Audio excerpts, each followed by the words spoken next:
This is the Stay Free Alberta event. You're listening to the start of a rally in Eckville, Alberta, a few hours north of Calgary. The question is Mitch Sylvester.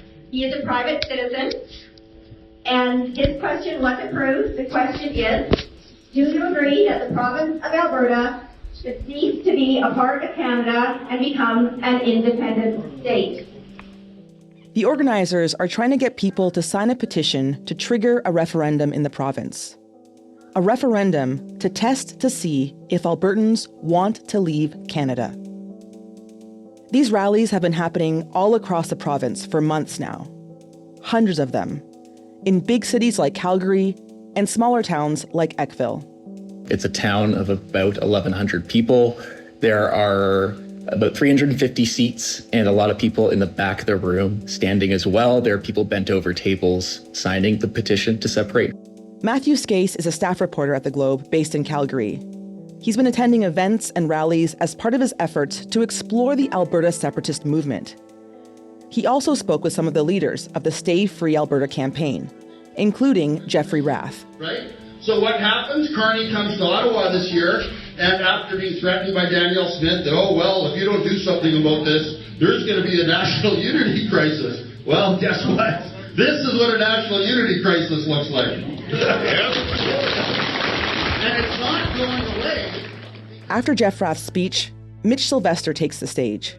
He started the petition calling for a referendum. We have nothing to lose here. And I'm going to tell you why.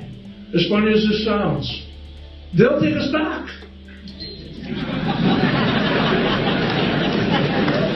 There's no way that they won't. We're the engine of the country. We have absolutely nothing to lose. Not a single thing. Today on the show, Matt is going to take us inside the separatist movement to hear from the leaders and supporters who are pushing for Alberta independence. I'm Cheryl Sutherland, and this is The Decibel from the Globe and Mail. Hi, Matt. Welcome to The Decibel. Thanks so much for joining us. Thanks for having me, Cheryl. So off the top, we heard some sound from the rally you went to in Eckville. Was that rally a fair representation of what these events are like? Can you quickly tell me about the others you attended? The first one I went to was on a Tuesday night in Donalda, Alberta, which is a town of 216 people. And that one was much smaller than in Eckville. It was people were coming in and out. It felt more like a community hall. We had little snacks set up with tea. It was about 20 to 25 people, so it's a little bit smaller. It's more of a conversation. They have a sort of a roster of speakers that are going to these events right now.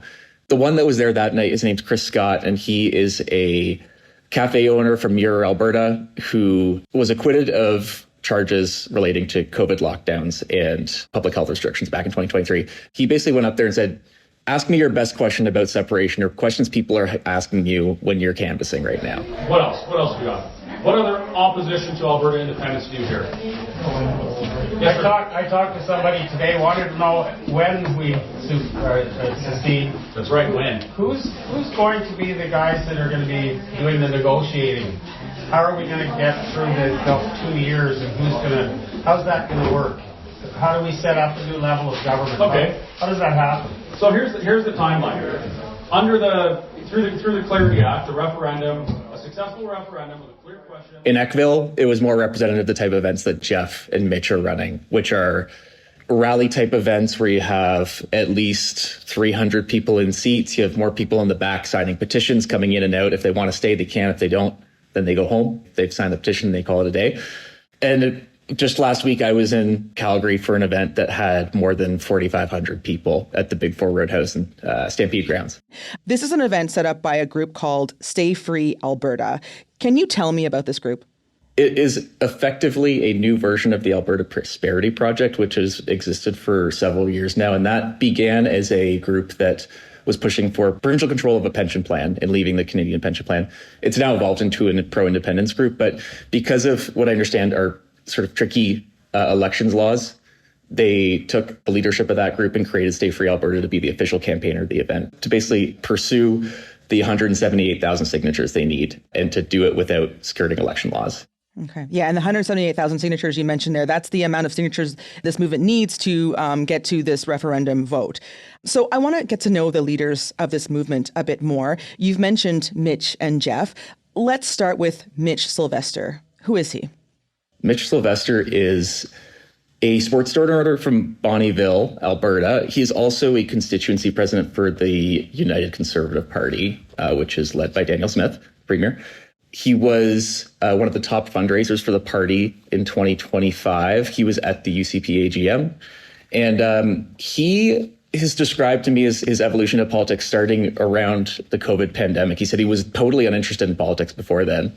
He got involved with Take Back Alberta initially, which was run by David Parker, which my colleague Carrie Tate reported on back in 2023. And then he slowly became involved in the Prosperity Project. And about a year and a bit ago, he was asked to become the CEO of that group. And so he's been giving these presentations that we've heard before for about the past year. And now those are featuring at the separation events in Eckville, in Calgary, and other places across the province. Tell me about his style. Like, how does he present to the people at these rallies? His style is very serious. He has a slideshow, and it has a list of screenshots of tweets, of quotes, of headlines from supportive news outlets that try to hammer home the point that not only is the federal government acting against the will of Albertans, it actually actively hates Albertans. They're lying to you, they don't respect you, and they're stealing from you. And we already showed that. So, do they like you? They hate you. They absolutely hate you. They're showing you they hate you by what they're doing. So here we are sitting in a country that has actually gone to the level where it's actually working against its citizens and working against the people. And that's why we travel all over Alberta to talk to you. And he wants the audience to go home with that feeling that Alberta is being worked against actively by the federal government. It's also being controlled by several forces such as China. And he's been saying this before Canada struck a deal with China just several weeks ago. This has been a theme through his presentations well before that. And so this is the feeling that he has, is that there's a fight happening. And he said, they're going to try to intimidate you and they're going to try to make you scared that this is a bad idea and that this shouldn't happen. But we need to fight anyway. We're going to talk more about the supporters in a minute, but I just want to sense from you, when he gives the speech, like, is the audience receptive? Like, what is the reaction from the audience? Yeah, the audience is very quiet through the speech. He spoke in Eckville for about an hour. Okay. So he's up there for quite a long time, and there are applause lines. There's no pushback, obviously, but they are quiet for most of it. And by the end, he brings up a standing ovation. Okay, so that's Mitch. Let's talk about Jeff Rath. Who is he? Jeff Rath is a lawyer. He's obviously from Alberta. He doesn't have the same quite through line that Mitch does with the various groups in Alberta, but he has been a general counsel for the Prosperity Project and now is general counsel for Stay Free Alberta. He has a much different style than Mitch. It's a less polished type of presentation. He doesn't have slides. He doesn't have cue cards in front of him. He's really just rambling on many of the points that he will tell you in interviews as well. He mentions China, just like Mitch does. And Alberta is going to continue to stay shut in, right, until China's national oil company, which is now busy drilling in northern Alberta and northeastern British Columbia, gets enough oil to fill a pipeline, and that is the only time that Alberta will see a pipeline going through to the west coast, right? As a people, is this the way that we want to be governed? No. Right? So that's why all of us are doing what we're doing. The two of them have effectively made themselves the leaders of the movement. And I asked them that directly. Do you believe you're the leaders? Because there's no clear structure yet. They're not elected. They are two people who effectively have taken up this role organically. And they said, yeah, we're leaders. We'd call ourselves that. Okay. I know you also spoke to some supporters at these events.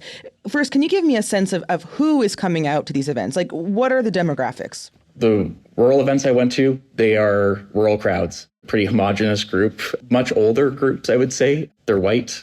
They are very politically engaged folks who want to be a part of a movement, I would say. There seems to be continuity with the past 5 to 6 years of the Freedom Convoy. A lot of people sort of refer to that point as being one of their first political moments where they found a group of like-minded people. A lot of people have told me that they came to independence organically about last year when people started talking about it, because it sort of became an issue with a combination of the 51st state remarks by Donald Trump and the Liberals' re-election after the Conservatives were expected to win that election just months before Mr. Carney entered the race. And it sort of coalesced into this moment where this became the defining movement for a lot of those folks. Okay, so that's kind of gives us a sense of like a broad idea of who the people are that are going to these events. You've met some of the supporters as well and talked to some of them. Tell me about someone you met. Yeah, so I talked to a woman named Sandra Shippold. She's a canvasser. Canvassers are there to collect signatures over the course of the campaign. I found her really interesting because she reminded me of somebody who could be anybody's aunt.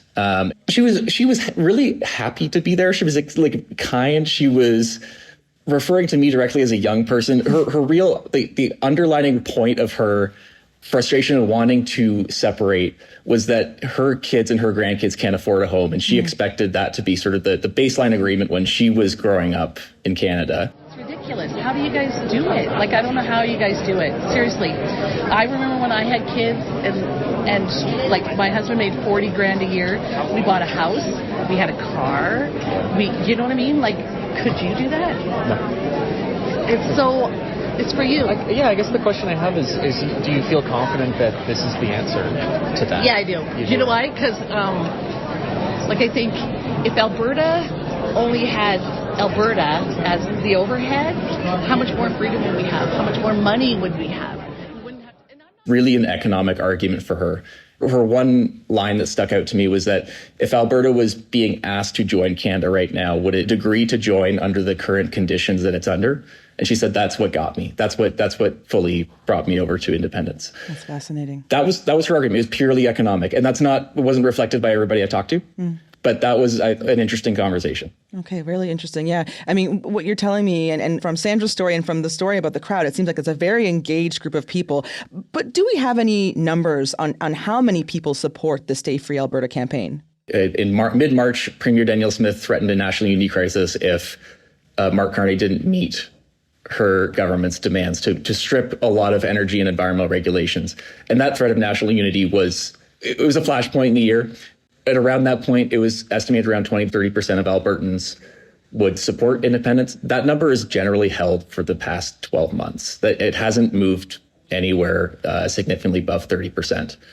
And as Premier Danielle Smith said last week, that's about 1 million Albertans, and that's not nothing. Especially if you need 178,000 signatures for the referendum. What about the other side, though? Do we have any numbers to get a sense of how many Albertans are against separating?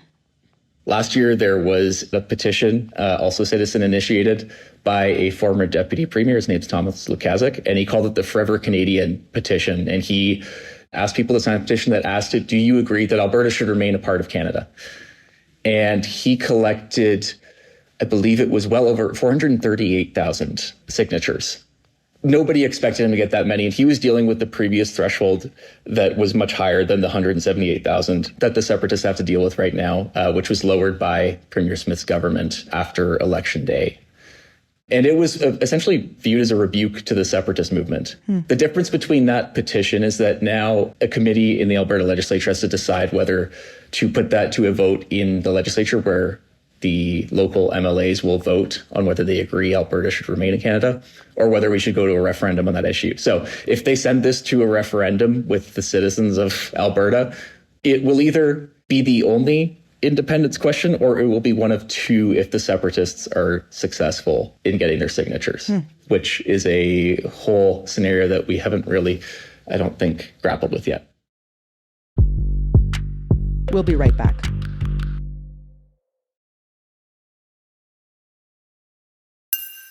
Okay, I want to shift for a moment to talk about some news that happened last week. So on January 29th, the U.S. government confirmed that officials had had 2 meetings with some of the leaders of the Alberta separatist movement, including with Jeff Rath. What do we know about those meetings? This has been something Jeff and others have been talking about for a long time. For people who have been covering the separatist movement, That wasn't news, but we hadn't gotten confirmation from the U.S. that these meetings had happened.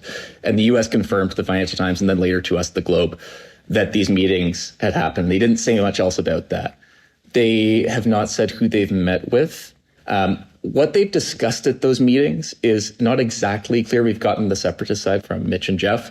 They've said that they have received a commitment from the U.S. that they would not seek for Alberta to become the 51st state. All of our discussions with the State Department are in and around the reality that the Americans do not, the Americans don't want Alberta as a state.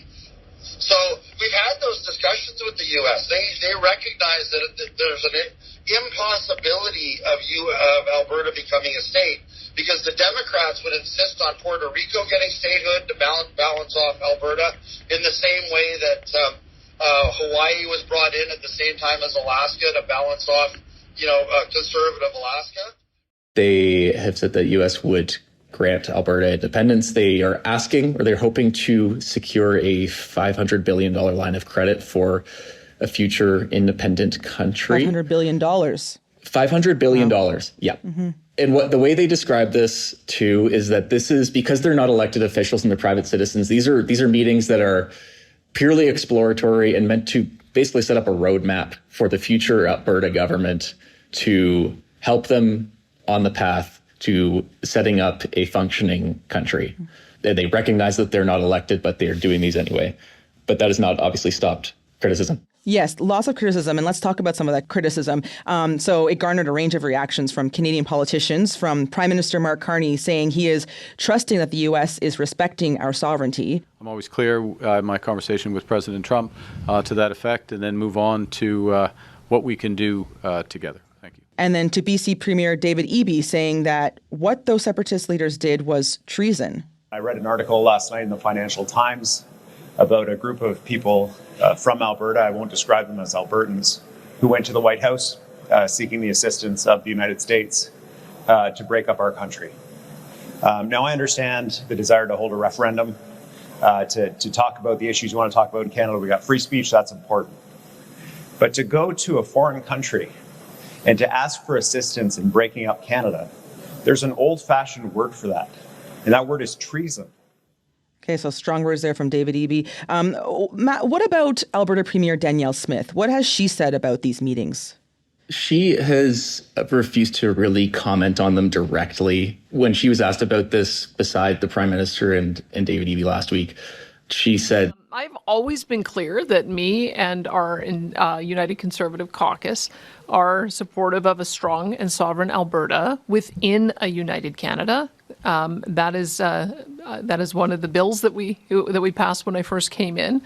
But I think we also have to be realistic that 10 years under Justin Trudeau's government, our province was relentlessly attacked. Our economy was relentlessly attacked, not only for our economy, but our provincial rights and also our personal freedoms and our way of life. And so when you look at the polls, they suggest as many as 30% of Albertans have lost hope.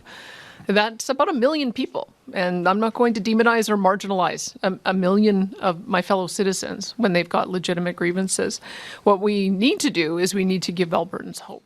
It is a complicated tightrope she's trying to walk right now.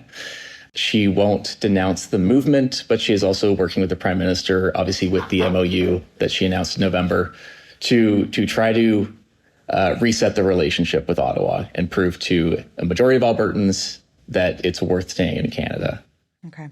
So the other development that happened at the end of January was that U.S. Treasury Secretary Scott Bessent talked about the Alberta separatist movement in an interview. Well, look, Alberta is a wealth of natural resources, but they won't let him build a pipeline to the Pacific. I think we should let them come down into the U.S., and Alberta is a natural partner for the U.S. They have great resources. The Albertans are very independent people. Rumored that they may have a referendum on whether they want to stay in Canada or not. Sounds like you may know something up there. People are saying. People are talking. People are talking. People want sovereignty. They want what the U.S. has got. So before we move on, we should mention that Canada has built a pipeline to the Pacific. That's the Trans Mountain Pipeline. Mm-hmm. How did the leaders of the Stay Free Alberta movement interpret these comments from Scott Bessent? They welcomed it. They celebrated it. They interpreted his comments as Alberta as an energy partner for the U.S., not as a state. I remember when I talked to Jeff briefly after that, and he said, no, this is great. We have confirmation from the U.S. that they're willing to work with Alberta, and just further proves that we have a better partner in the U.S. than we do in the federal government. And just to be clear, I don't think I've mentioned this. The MOU to Mr. Rath is a dead letter. He's not interested in it. He makes the point that it includes a significantly increased industrial carbon tax, even though it does strip many of the regulations that Ms. Smith had sought to strip for years from the federal government. Yeah, and just to say this MOU, this Memorandum of Understanding between the Alberta government and federal government, this sets out a framework for a new pipeline, right? So what you're saying is this did not address any of the concerns from Jeff or from Mitch. No, they don't. They don't really see a way forward for Alberta and Canada anymore. I mean, the list of frustrations and grievances are so entangled with each other. What they want is a tax-free nation that has very little government involvement, and there's no saving it. There's no conservative government that will save it. And a lot of the supporters I've talked to as well have said that they don't, even if there was a conservative government elected, they don't think that they could fix the problems that ail Alberta. They would just much rather prefer to no longer be a part of Confederation. So what you're saying is that there's nothing that could restore their faith in Canada? For this contingent of the movement, and when I say 20 to 30% of Albertans feel this way, I wouldn't suggest that 30% of Albertans feel that the country is far beyond saving.